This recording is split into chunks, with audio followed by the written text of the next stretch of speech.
always get into these hands with fucking you? Why do I always get into these hands? You're a guy, you're my arch nemesis.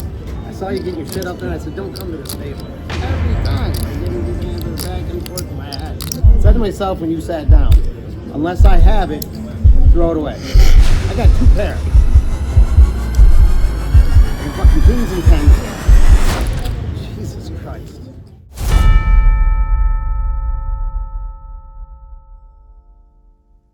Alright, before we get into why this guy is about to come break my camera, let's rewind a bit and figure out exactly how we got here.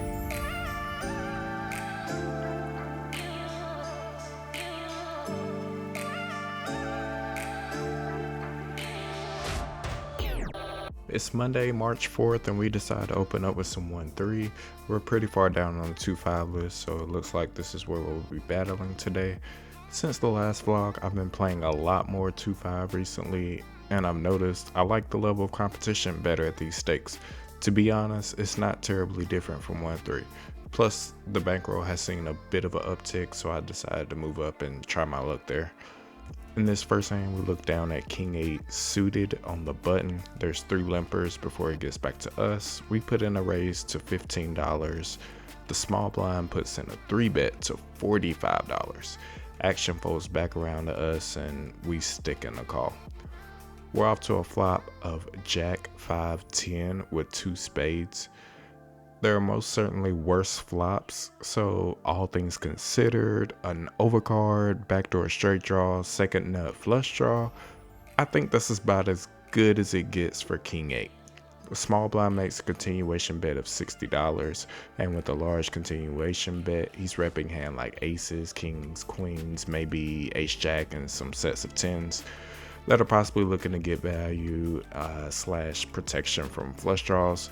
I'm holding the king and more particularly the king of spades, which makes pocket kings less likely and blocks some combinations of ace king and king queen.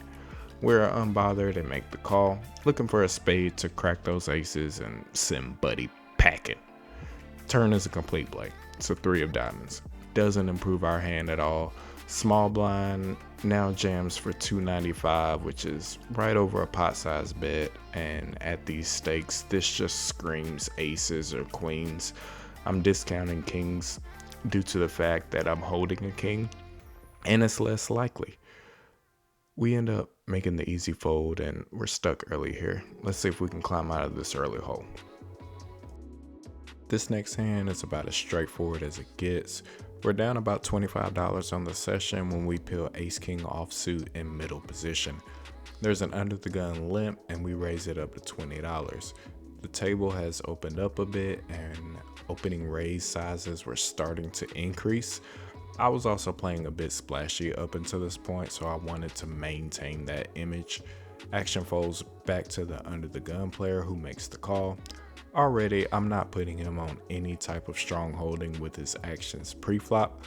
So when the flop comes 3-9-9 with 2 hearts, he checks, we make a half pot continuation bet.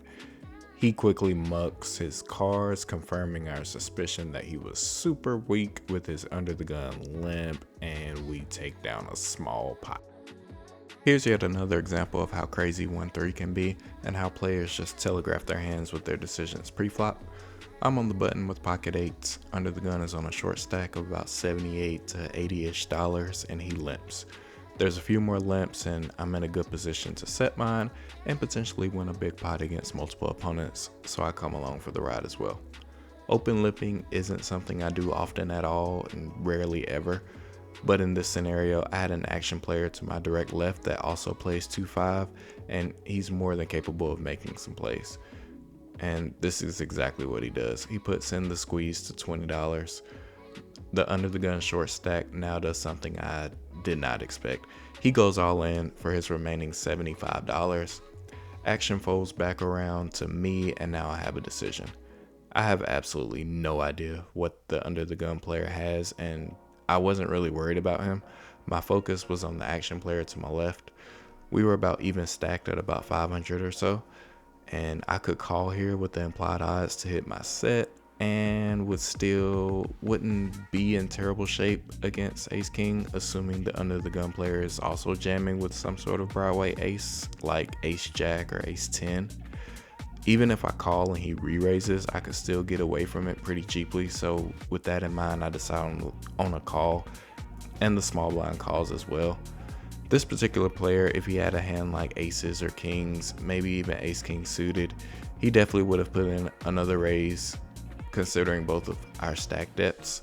So I'm thinking he has something like ace queen or ace jack suited, maybe even king queen. The flop comes beautiful. It's 2-7-3 with 2 hearts. I am not holding the 8 of hearts, which unblocks some of the medium strength flush combos. Small blind leads out for $95. I mulled this over for a bit, and with everything I mentioned earlier, this bet makes 0 sense. I even say in the video as I'm putting in the re-raise to 250.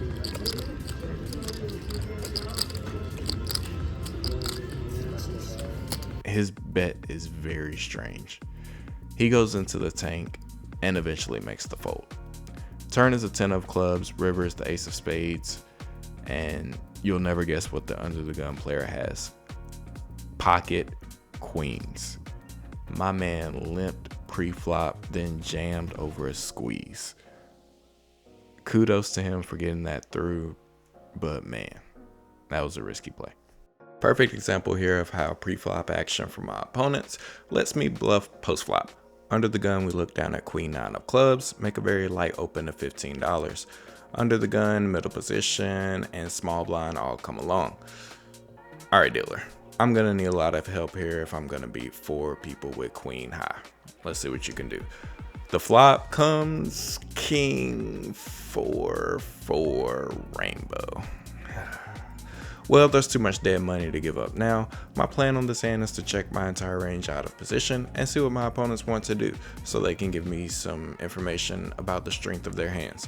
Small bets from my opponents can leave them vulnerable to check raises, and large bets will allow me to exit quickly without too much bloodshed. Small blind checks, I check, under the gun plus 2 checks, and now middle position leads out for a small bet of $15. My plan worked.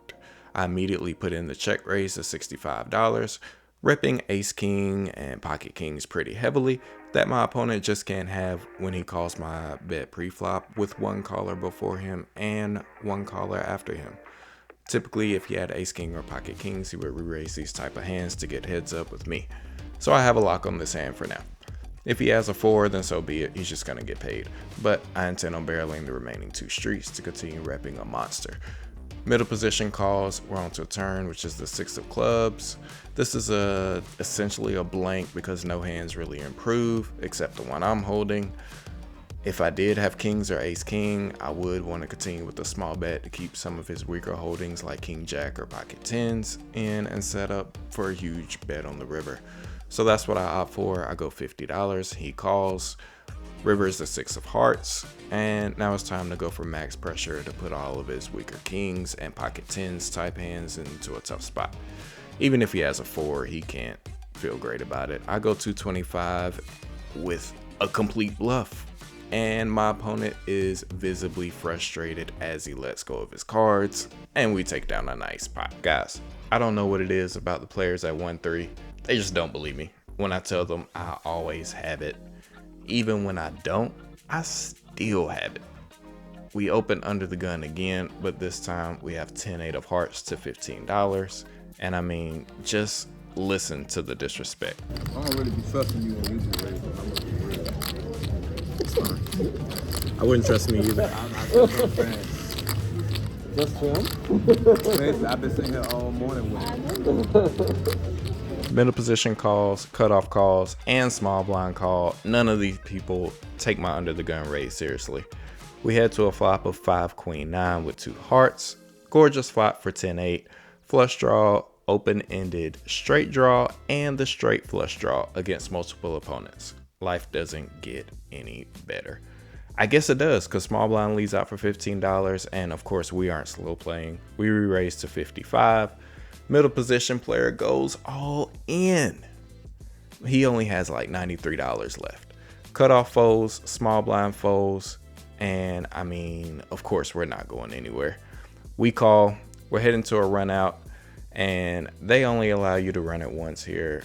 So one time for max pain, my opponent shows 9-3 offsuit.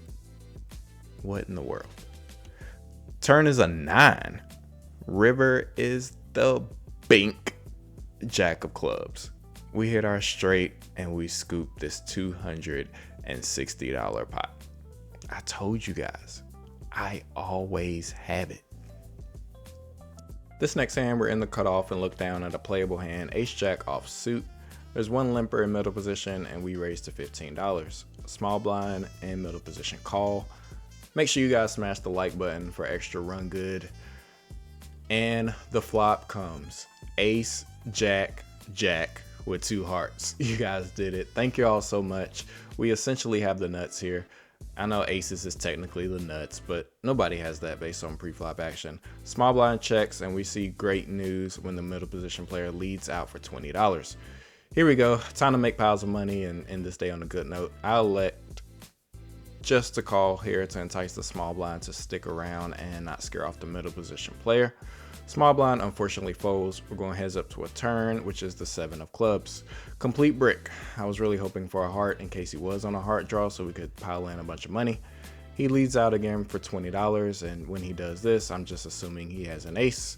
Any decent jack would probably size up, and I'm done slow playing. I want to put in a raise, but anything big would just get an ace to fold, so I elect for the elusive min click to $40. Middle position calls. River is a complete brick. It's the 2 of spades. Now middle position checks, as I expect him to do with all of his aces, and try to get the showdown pretty cheaply. I'm not having it. I decide on a river bet of 225. I want to get his ace 10, ace 9 type of hands to get curious when the obvious front door flush misses. And if I was bluffing, I want to go for a big size as well, so why not do it for value too? He goes into the tank, and after about a minute, he ends up letting this one go, and we take this one down. We've done all that, played all these hands to arrive to this very spot. Let's find out why this guy was so mad at us in the intro. We're in the big blind with pocket 7s. Action folds to our friend who limps. Hijack and small blind call, and we could just check here, but I want to put max pressure. So if we do flop a set, we can win a big pot versus multiple opponents. I squeeze to 15. Our friend calls. Other 2 players fold. We're going heads up to a flop against an opponent who I bluffed a few days back, and he didn't take too well, so I know he wants revenge. Flop comes king, ace, 7, flop bottom set, and I'm already counting how many chips he has and imagining how good they're gonna look in my stack. I start out with the check to give him some rope. He doesn't take the bait and checks back. Turn is the 5 of diamonds. This is the perfect turn card because no hands really improve, and I still should have the best hand a lot of the time. I lead out for $10, and to my surprise, he raises to $35. This is great. I discount kings and aces because he would have raised those pre-flop, and if he does have some weird 2 pair like ace 5 or king 5, I don't want to scare him away. So I call. River is the 10 of spades. I don't know this at the time, but this is the perfect river card. Only hand that really improves is queen jack, and I don't see him playing queen jack this way, so I still think I have the best hand. I just have to figure out how to get the most out of his 2 pair. I decide on an overbet because if he does have 2 pair, which he's repping, he'll have a tough time believing that I have queen jack given the way this hand is played, and because I bluffed him in a similar spot. Let's hear how this plays out. Yeah, I always get into these hands with fucking you. Why do I always get into these hands? I swear to God, you're my arch nemesis. I saw you getting your shit up there, and I said, don't come to this table. Fuck.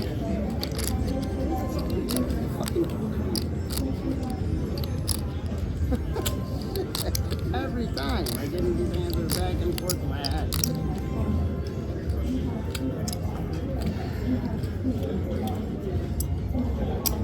I said to myself when you sat down, unless I have it, throw it away. I got 2 pair.